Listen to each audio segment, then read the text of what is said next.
रायजो राजा नोंथांमोनखौ आंनिफ्राय खुलुमहरनाय जासिग्रोनाय थाबाय। दिनै जोङो बे तामुलपुर LAC आव बे इयुथ सांग्रांथि मेलखौ लानायनि गुबै जाहोनानो जाबाय जोङो जोंहा न'खराव प्रमद बर' सार दंखायो।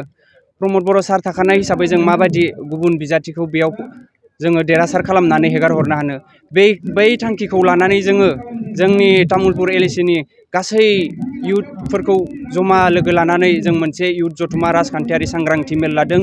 बेयाव जोङो गाहाय आलासि महरै जोंहा प्रमद सारा जोंखौ मा खामानिखौ जों फिउचाराव मावलांगोन आरो माब्रै जोङो फैबाय थानाय समाव गुबुन इन्टारनेसनेल पार्टिया नैबे तामुलपुर LAC आव जायगा मोनोब्ला माबायदियै जोंनि गेजेराव खहाया सोमजिगोन, बेफोरखौ नोजोर बोनानै जोङो गाहायै बे इयुथ सांग्रांथि मेलखौ लानाय जादों। जोंनि थांखिया सिदादे न'खरनि मानसिखौ जोङो न'खरावनो लाखिनांगौ। गोबां आलदानि जायगानि मानसिखौ लाना फैनानै बेयाव जोङो बिजाथि महरै होनायखौ जों गनायनानै लानो हानाय नङा।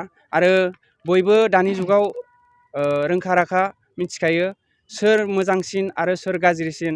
बैफोर थासारिखौ नायनानै बयबो जाहाथे फैबाय थानाय बिसायख'थियाव जोंहा प्रमद बर' सारखौनो देरहाहोनायाव बयबो तामुलपुर LAC नि रायजो राजा बिथांमोना मदद होगोन होननानै जोङो मोनसे इयुथ सांग्रांथि मेल लादों।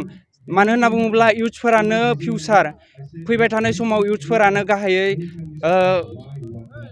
खामानिफोरखौ सामलायनानै फिउचारखौ हारिखौ जौगानायाव हेफाजाब होगोन। बेखायनो दिनै प्रमद बर' सारा जाबायदि इयुथ्सफोरनि थाखाय खामानि मावबाय, बैफोर खामानिफोरखौ नोजोर होयोब्ला जोङो प्रमद बर' सारनिसाय साबसिन केन्डिडेट नैबे तामुलपुर LAC आव जोङो गुबुनखौ मोननो हानाय नङा होननानै जों सानो। आरो बिस्वजित दैमारि सारा गुबुन जायगानिफ्राय नैबे जोंनि तामुलपुर LAC आव गेलेफैदों।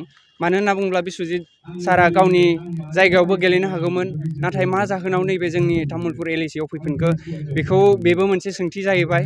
दा जोंनि खोथाया मोनसेयानो, फैबाय थानाय आसाम एसेमब्लि बिसायख'थियाव जोंहा प्रमद बर' सारखौ देरहाहोनांगौ। बेनो जोंनि गाहाय इयुथ्सफोरनि तामुलपुर LAC इयुथ्सफोरनि गाहाय थांखि। नोंथांमोनहा सानो जे बिथांमोनाबो माखासे जों गासैखौनो कभार खालामनो नाजादोंमोन, नाथाय समनि आंखालाव जोङो माखासेखौ कभार खालामनो हायाखै। जियानो हक, जायफोरा फैनो हायासै बिथांमोनखौ जों खावलायनो नाजागोन जे गाहायै मोजाङै साननानै गावनि आबेगजों साननानै फैबाय थानाय समाव तामुलपुर एरियानि थाखाय सोरबा साबसिन खामानिखौ मावगोन बेखौ नोजोर होनानै भटखौ जाहाथे थुयो। साबसिन होननानै बुङोब्ला जों सानो जोंनि जायगानि न'खरनिखौनो लाखिनो जों नाजायोबा मोजां जायो। बेखौनो जोङो गुरैयै खावलायहरनाय थागोन। निउस पर्टेल नायगिरि गासैबो आंनि लोगो जायफोर फैयाखै बा बिदा फंबाय आदा बाजै गासैबो रायजो राजाखौनो बेखौनो खावलायहरगोन।